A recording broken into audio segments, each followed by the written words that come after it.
Discount broking का कारोबार वाले ब्रोकर्स के लिए ये एक नेगेटिव खबर है।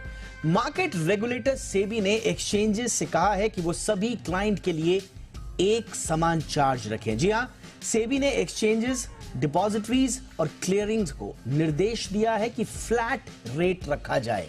नए नियम को 1 अक्टूबर से लागू करने का सेबी ने सर्कुलर भी जारी किया है। जी बिजनेस ने 13 जून को ही बता दिया था कि सेबी इस मामले पर विचार कर रहा है और 13 जून को सबसे पहले यह खबर ब्रेक करने वाले हमारे वरिष्ठ सहयोगी ब्रिजेश जी इस वक्त मेरे साथ जुड़ चुके हैं। ब्रिजेश जी, एक और आपकी इनसाइट पर मुहर लगी है। पहले तो बधाई, आप जरा डिटेल्स दीजिए कि एक आम निवेशक के लिए इसमें क्या है। शुक्रिया दीपक। तो सबसे पहले इसमें यह समझ लेना जरूरी है कि क्या होता है कि ब्रोकर जो क्लाइंट से चार्जेस लेते हैं, यानी हम और आप जो सौदे करते हैं, तो हमसे जो हाईएस्ट स्लैब होता है उसमें चार्ज लेते हैं। लेकिन वही चार्ज जब वो एक्सचेंज को अदा करते हैं तो उनको उन चार्जेस पर भारी डिस्काउंट मिलता है। और डिस्काउंट इसलिए मिलता है कि वो बहुत ज़्यादा वॉल्यूम जनरेट करते हैं। तो एक्सचेंजेस के भी ऐसे स्लैब बने हुए हैं और उन स्लैब में जो ज़्यादा वॉल्यूम जनरेट करने वाला ब्रोकर होता है, एक्सचेंज उसको महीने के आखिर में भारी डिस्काउंट देते हैं। और ये डिस्काउंट की रकम जो है, चूंकि इतना भारी टर्नओवर होता है, तो ये जो डिस्काउंट की रकम होती है वो कह सकते हैं कि काफ़ी मतलब करोड़ों में होती है।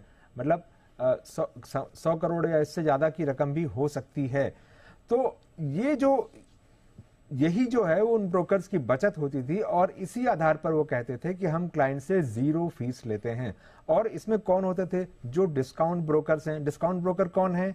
जैसे कि ग्रो है या जीरोधा है या दूसरे इस तरह के मॉडल वाले और भी कई हैं, एंजल वन है। तो ये क्या करते हैं कि ये केवल ट्रेडिंग प्लेटफॉर्म अवेलेबल कराते हैं, ये कोई रिसर्च रिपोर्ट नहीं देते हैं, हालांकि एजुकेट करने का काम करते हैं। और इनकी लागत होती थी कम और हाई वॉल्यूम होने की वजह से इनको ये जो पैसा बचता था, यानी जो क्लाइंट से फीस लेते थे और जो एक्सचेंज को देते थे, यही इनका मुनाफा होता था। लेकिन अब सेबी ने यह कह दिया है कि क्लाइंट से जितना पैसा लिया जाएगा, पूरा का पूरा पैसा या तो एक्सचेंज को दिया जाए या ग्राहक को डिस्काउंट दिया जाए। और यह भी कहा है कि ये जो किसी के लिए भी अलग रेट नहीं होना चाहिए, सबके लिए फ्लैट रेट होना चाहिए।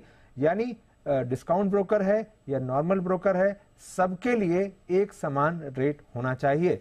से भी यह कह रहा है कि एक्सचेंज, क्लियरिंग कॉर्पोरेशन और डिपॉजिटरीज ये खुद जो है एक फर्स्ट लाइन ऑफ रेगुलेटर हैं, इनके ऊपर जिम्मेदारी है कि सबके लिए नियम समान रहे। और यही इस तरह की परंपरा जो है कई वर्षों से चलाते आ रहे थे, तो अब उन्हें ये बंद करना पड़ेगा। मेरी अभी स्टूडियो में आने से थोड़ी देर पहले कुछ डिस्काउंट ब्रोकर चलाने वाले लोगों से बात हो रही थी। ये समझने के लिए मैंने उन्हें कॉल किया था कि आखिर इसका असर क्या होगा। तो इतना उन्हें डर इस बात का है कि जो डीप पॉकेट डिस्काउंट ब्रोकिंग नहीं है, यानी जिनके पास रिजर्व में पैसा रखा हुआ है, वो तो शायद अपना दुकान, अपना कारोबार कुछ समय तक चला लेंगे। लेकिन जो डीप पॉकेट नहीं है, उनके लिए बहुत भारी चोट है ये। और ये भी मुमकिन है कि उन्हें अपने कारोबार का मॉडल बदलना पड़ेगा। मतलब यानी या तो फीस बढ़ानी पड़ेगी या फिर कुछ और तरीके खोजने पड़ेंगे कमाई के लिए। ये बहुत बड़ा रेगुलेटरी डिसरप्शन जो है वो बता रहे हैं इसको। एब्सोल्युटली। तो जो आप बिल्कुल सही कह रहे हैं कि जो डीप पॉकेट डिस्काउंट ब्रोकर्स नहीं हैं, उनके लिए थोड़ा सा संकट का, या तो कारोबार का मॉडल चेंज करेंगे या फिर कुछ नया इम्प्रोवाइज उनको कारोबार का तरीका निकालना होगा। लेकिन उनके लिए ये एब्सोल्युटली नेगेटिव खबर है। आगे इसके क्या इंपैक्ट्स होंगे, इस पर हमारी नजर रहेगी। फिलहाल बहुत बहुत शुक्रिया ब्रिजेश जी इस तमाम जानकारी के लिए।